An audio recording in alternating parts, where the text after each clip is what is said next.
په افغانستان کې د ملګرو ملتونو سازمان کې د میرمنو پر کار بندیز د غبرګونونه پراخ شوي دي.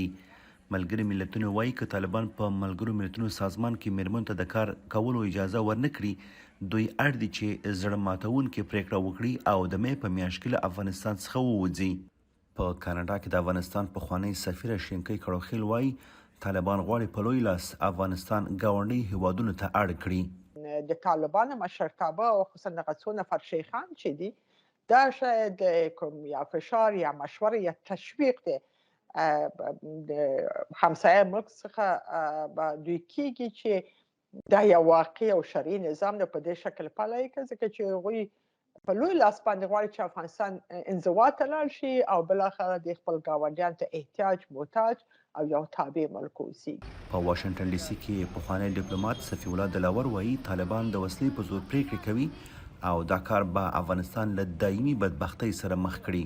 خپله د طالب چارواکو لپاره او د طالبانو لپاره زه فکر کوم چې دا به دونه دوی لکه څنګه چې فکر ورته کوي او د افغانستان په منابعو او په معادنو باندې اوس حاکم دي او همداراز د ګمرکاتو څخه دوی خپل عاید راځي او د عامو افغانانو له ستونزو له حالاتو څخه ناخبر دي او یا هم خاصه توجه نه ورته لري. دوی لپاره به داسې بد خبر نه وي. یو شمېر شنونکي وایي که ملګري ملتونه په افغانستان کې خپل ماموریت وځنډوي، افغانستان به له یو لوی بشري ناورین سره مخ شي.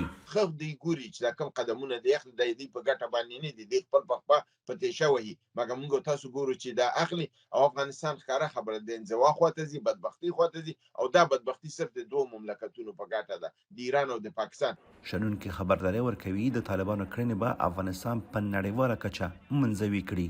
دا د افغانستان د حذف کول پروسه ده چې د افغانستان منزوي شي او د سیاسي جغرافیا نه حذف شي، دا باید متوقف شي. د ملګرو ملتونو سازمان، اروپایي ټولنې، د اسلامي همکاریو سازمان، متحده ایالاتو او ګڼو نورو هیوادونو د ملګرو ملتونو په سازمان کې د طالبانو له لوري د میرمنو پر کار بندیز غندلی دی. طالبان تر دا مهاله په دې اړه تبصره نه ده کړې، خو مخکې د طالبانو حکومت ویان ذبیح الله مجاهد په غیر دولتي سازمانونو کې د ښځینه کارکوونکو پر کار د بندیز له پریکړې دفاع کړې وه او ویلي و چې یاد بندیز د اسلامي قوانینو سره سم دی. وحید فیضي، امریکا غږ.